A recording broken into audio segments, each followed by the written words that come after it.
오늘 하나님의 말씀은 누가복음 7장 44절에서 47절 말씀입니다. 신약성경 103쪽입니다. 그 여자를 돌아보시며 시몬에게 이르시되 이 여자를 보느냐?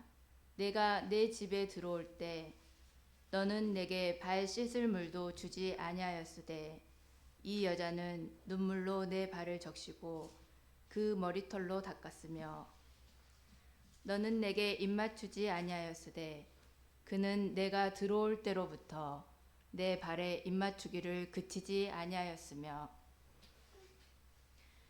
너는 내 머리에 감람유도 붓지 아니하였으되 그는 향유를 내 발에 부었느니라. 이러므로 내가 내게 말하노니 그의 많은 죄가 사하여 졌도다.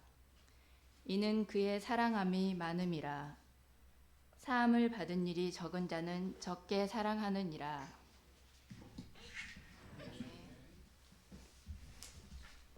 조인선 목사님께서 바리새인 시몬이라는 제목으로 하나님의 말씀을 전하시겠습니다. 우리 하나님의 은혜와 평강이 성도님들의 가정에 충만하시기를 바랍니다. 복음서에 나오는 바리새인들은 대부분 예수님에게 적대적이었습니다. 그런데 모든 바리새인들이 예수님을 다 반대한 것은 아니고요. 바리새인들 중에서 오늘 본문에 나오는 시몬처럼 어떤 사람들은 예수님에 대해서 진지하게 살펴볼 생각을 가지고 있었습니다. 시몬은 예수님의 성품이나 능력을 보고 저 사람이 우리와 함께 어울리면 좋을 텐데 왜 죄인들과 친구를 자처하고 있는가, 이렇게 안타깝게 생각했던 것으로 보입니다. 누가복음 5장에 보면 예수께서 세리였던 레위를 부르는 장면이 나옵니다. 이 레위는 마태복음을 기록한 그 마태입니다. 예수님의 제자로 부르시는데요. 이 레위는 예수님의 부르심을 받고 굉장히 기뻐하면서 동료 세리들을 초청하고 또 많은 친구들을 초청하고 그 잔치에 예수님을 초청해서 함께 어울렸어요. 예수님은 기쁘게 그 자리에 가셔서 함께 어울리셨거든요. 그때 아마 시몬은 그런 생각을 했던 것 같아요. 저 사람이 왜 자꾸 죄인들과 어울리고 있을까? 우리와 같이 어울리면 참 좋지 않겠는가?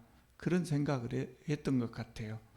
그래서 오늘 본문에 나오는 것처럼 시몬이 좋은 잔치를 마련하고 예수님을 그 자리에 초대를 했던 것입니다. 예수께서 이 시몬의 식탁에 앉으셨을 때 불청객이 찾아와요. 이 불청객은 성경에 보면 죄를 지은 한 여자, 이렇게 소개되고 있어요. 그 동네에 사는 죄가 많았던 여자였던 것 같아요. 바로 이어지는 8장에 보면 막달라 마리아가 바로 나오거든요. 그래서 사람들은 이 사람이 막달라 마리아였지 않을까 이렇게 추측을 하는데 거의 그렇게 많이 알고 계신 것 같습니다. 그런데 이 여인이 막달라 마리아였다고 하는 증거는 성경에 없습니다. 그랬든 어쨌든 상관없을 것 같아요. 그 시몬의 식탁에 이 여인이 찾아왔어요.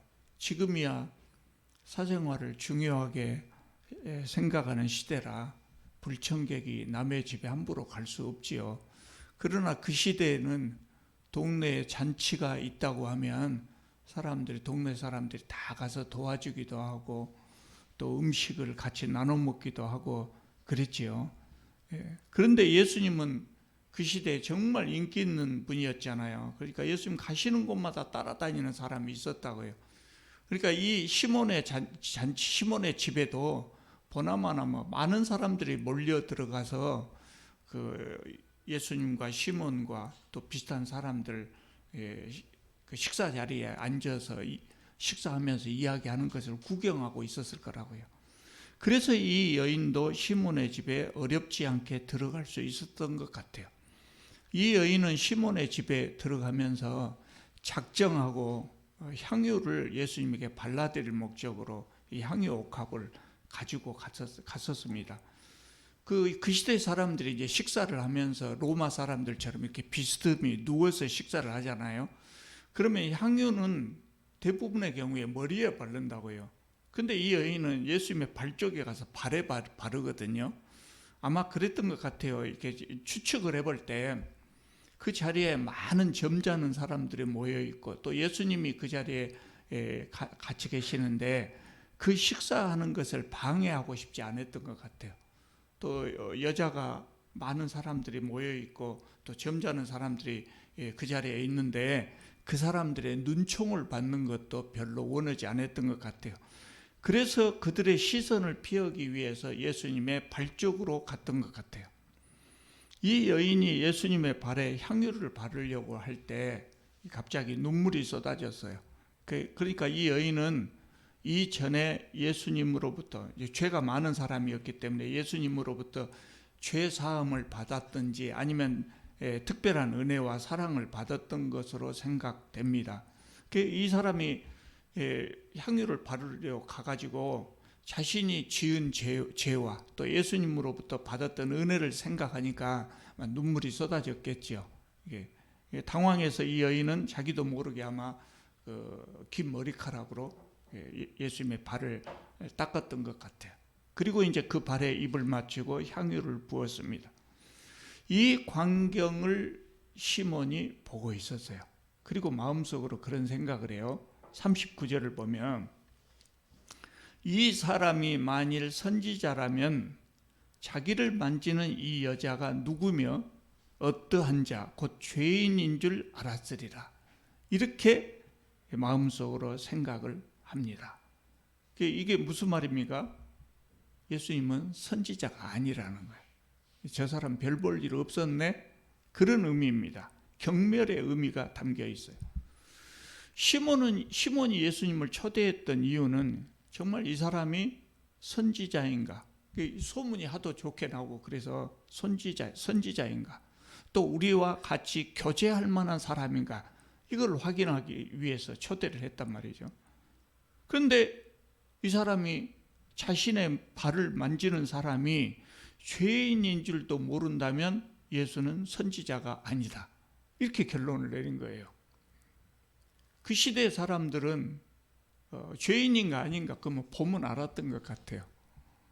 그냥 보면 이 사람이 죄인이다 아니다. 바리새인들이 볼 때 사람들을 이렇게 보면 죄인이다 아니다 하는 것을 금방 알았던 것 같아요. 그러니까 이제 이런 생각을 하죠. 그 시대는 대부분의 서민들이 절대 빈곤에 시달렸고 그렇게 가난하다 보니까 바리새인들이 생각하는 신앙생활, 바리새인들이 생각하는 신앙생활의 기준을 다 채우지 못했죠. 바리새인들이 볼 때 이제 다 죄인들이에요. 가까이 할 수 없는 죄인들이에요. 특히 이 여인은 여인으로서 이 여인의 모습에서 죄인의 모습이 그냥 두드러지게 보였던 것 같아요. 특히 이 여인은. 그러니까 이제 바리새인들이 이렇게 생각했단 말이죠. 제가 어렸을 때 저는 이제 크지 않은 조그마한 읍단위에서 살았는데 그 읍단위에서요 빨간 립스틱을 진하게 바르고 다닌 사람은 정해져 있어요. 보통 사람 안 하거든요. 빨간 립스틱을 바르고 다닌 사람은 거의 뭐 틀림없이 그 사람이 그 직업을 가진 사람이. 이런 식으로 이 여인의 모습에서도 죄인이다 하는 것을 확인할 수 있는 그런 모습이 보였던 것 같아요. 이 시대의 종교 지도자들은 죄인들을 자기들이 생각하는 죄인들하고 교제를 하지 않습니다. 하물며 죄인이 자신의 몸에 손을 대는 것을 허용할 수도 없었단 말이죠. 부정탄다고 생각했어요. 아예 멀리하는 것이 좋다고 생각을 했어요. 종교 지도자임에도 그랬단 말이죠. 종교 지도자들은 사람들에게 하나님 말씀을 가르쳐야 될 것 아니에요. 바른 길로 인도해야 될 거 아니에요. 근데 이 시몬은 종교 지도자임에도 불구하고 이 여인이 이 죄악된 생활에서 벗어나도록 돕고자 하는 마음이 전혀 없었던 것 같아요. 그런데 예수님은 죄인들을 차별하지도 않았고 멀리하지도 않았고 오히려 그들하고 허물 없이 가까이 지내셨어요. 이것이 시몬과 같은 바리새인들에게는 용납할 수 없는 일이었단 말이죠. 용납할 수 없는 일이에요. 시몬이 예수님을 초청한 목적은 여기에서 거의 달성이 됐어요. 결론이 뭐예요? 이 사람은 더 이상 가까이 할 만한 사람이 아니네, 이렇게 생각한 거예요. 그러니까 시몬은 예수님의 그 모습을 보면서 자신이 예수님보다 도덕적으로 우월하다고 느꼈을 거예요. 이게 바리새인의 관점이죠. 바리새인의 관점에서는 죄인들을 상대도 하지 않으니까 예수님은 그들하고 같이 어울리는 것을 보고 내가 저 사람보다 도덕적으로 우월하다, 이런 생각을 가졌던 것 같아요. 그러면 이제 결론은 끝났으니까 이제부터는 기왕에 초대한 사람이니까 형식적으로 적당히 대접하고 보내면 되겠다, 이렇게 생각했을 거예요. 지독한 교만이죠. 지독한 교만이죠. 예수께서 이 시몬의 마음을 읽으셨어요. 그리고 시몬에게 말씀하십니다. 40절입니다. 우리가 40절은 한번 주의 깊게 살펴볼 필요가 있어요. 예수께서 대답하여 이르시되 시몬아, 내가 네게 이를 말이 있다 하시니 그가 이르되 선생님 말씀하소서. 여러분, 이 대화가 어떤 사람들의 대화 같습니까? 대화하는 예수님과 시몬이 어떤 관계로 느껴지십니까? 우리 성경에 이렇게 번역되어 있다 보니까 시몬의 대답이 매우 공손하게 보입니다. 공손하게 읽어지고요. 마치 예수님의 제자들이 자기들이 굉장히 존경하는 예수님에게 하는 말처럼 시몬이 공손하게 말한 것처럼 들려요. 그런데 그래서 사실은 이 본문이에요. 이 40절이요. 본문 전체를 이해하는데 방해를 하고 있어요. 이 번역한 내용이 원문을 다 읽어보면, 혹시 이제 여러분 중에 영어를 잘하신 분은 영어 책을 읽어보면 좀 더 나을 텐데 한글로 이렇게 번역하다 보니까 그런 점이 생겼어요. 시몬의 말은 전혀 공손한 말이 아니에요. 공손한 대답이 아니에요. 우리 말에는 존댓말과 예산말이 있잖아요. 그래서 신학자들이 이 성경을 번역하면서 우리 한글 성경을 번역할 때 예수께서 다른 사람에게 하시는 말씀은, 예수님은 신적 권위를 지니신 분이니까 하나님이 다른 사람에게 하는 말씀이나 예수님이 다른 사람에게 하는 말씀은 그냥 예산말로 표현했어요. 예산말로 표현했어요. 그리고 다른 사람이 예수님께 하신 말씀은 존댓말로 다 그렇게 번역을 해버렸단 말이죠. 그러니까 시몬의 태도가 매우 공손하게 보여요. 근데 헬라어는 존댓말이 없습니다. 여러분이 헐리우드에서 나오는 영화를 보신 분은 아마 기억하실지 몰라도 동네 사는 조그마한 아이가 옆집 아저씨하고 좀 친하면 그냥 시몬 그렇게 이름을 불러버려요. 친하지 않으면 미스터 시몬, 이 정도란 말이죠. 존댓말이 없어요. 그래서 헬라어 성경을 보면 시몬의 대답이 전혀 공손하지 않아요. 그냥 평범한 말, 대등한 사람들끼리 나누는 평범한 말이에요. 그러니까 우리가 시몬에게 오해하기 쉽죠. 시몬은 예수님이 이제 그렇게 말씀하시잖아요. 시몬아, 내가 네게 이를 말이 있다. 예수님도 이렇게 말씀하지 않으셨을 거예요. 우리말로 번역한다면, 예수님이 아니고 평범한 사람의 말로 번역한다면 시몬 씨, 내가 당신에게 할 말이 있습니다, 그렇게 했겠죠. 그러니까 이제 시몬이 대답할 때 말씀하십시오. 그렇게 평범하게 이야기를 했을 거예요.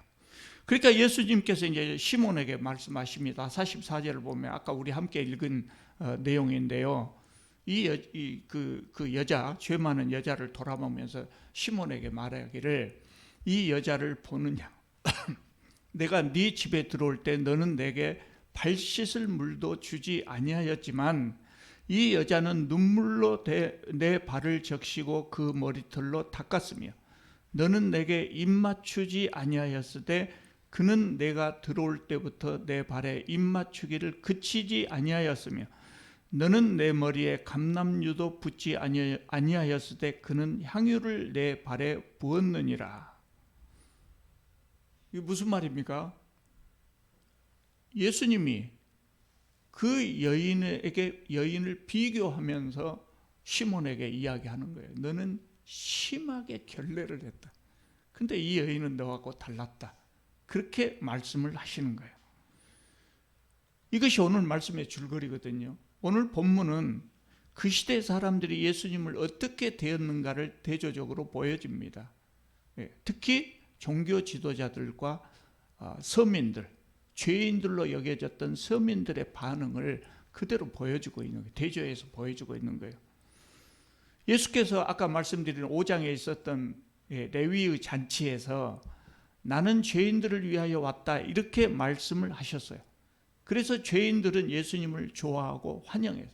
그런데 바리새인들은 피레를 불어도 춤추지 않고 곡을 해도 울지 않는 이기적인 아이들과 같았단 말이죠. 그래서 바리새인들은 예수님을 보면서 세리와 죄인들의 친구라고 그렇게 불렀어요. 그렇게 규정을 했어요. 이 말은 세리와 죄인들의 친구라는 말은 사실은 경멸적인 표현이거든요.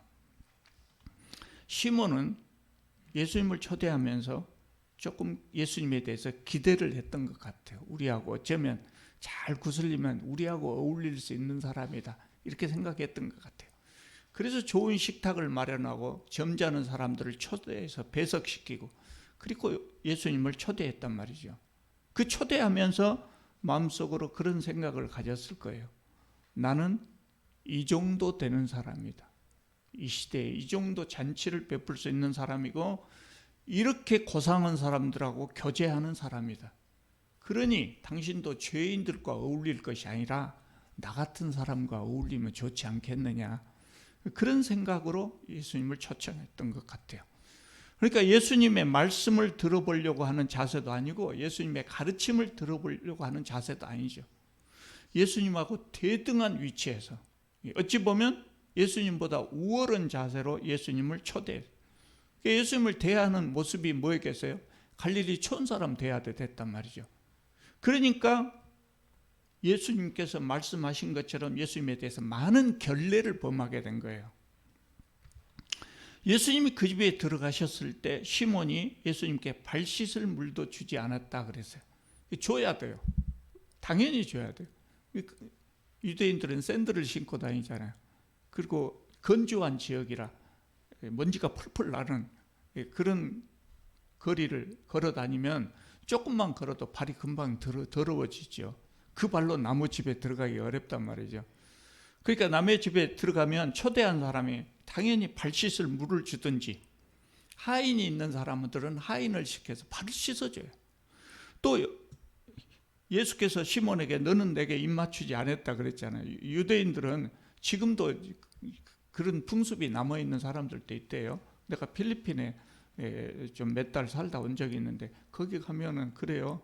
그 남자들은 좀 덜하지만 남자들끼리 여자들끼리 뺨을 서로 대면서 입을 맞추고 그래요.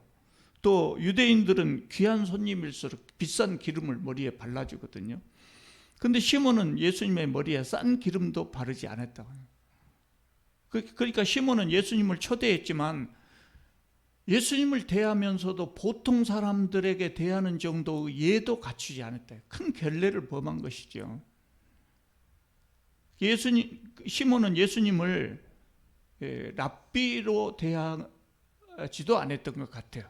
내가 이 정도 사람이니 너는 나와 교제하는 것이 좋을 것이다. 이렇게 자신을 과시하는 아주 교만한 행동을 보였던 것 같아요. 시몬은 예수께서 자신의 사회적 지위를 알면 예수께서 오히려 황송해할 것이라고 생각하고 또 자신의 재력이나 영향력을 보면 예수께서 자신하고 교제하고 싶어 할 것이라고 생각했던 것 같아요. 어쩌면 이 시몬은 지극히 바리새인의 시각으로 보면서 내가 예수님보다 저 사람보다 더 반듯하게 신앙생활을 잘하고 있다. 그러니 내가 훨씬 의로운 사람이다. 이렇게 생각했을 것 같아요. 그 예수님 보시기에 얼마나 가소로웠겠어요. 시몬은 당연히 예수님이 자기 자신을 인정할 것으로 생각했지만 그날 예수님으로부터 인정받고 죄를 용서받은 사람은 시몬이 아니라 오히려 죄를 지은 여인이었어요. 여러분, 이 말씀을 읽으면서 나도 바리새인처럼 행동하고 있구나, 이렇게 생각하는 기독교인들은 없을 것입니다. 그런데 사실 우리가 그렇잖아요. 우리도 세상에서 조금 인정받는 사람이라면 교회 안에서도 인정받고 싶어 하거든요. 누구나 인정받고 싶어 하는 그런 마음이 있잖아요.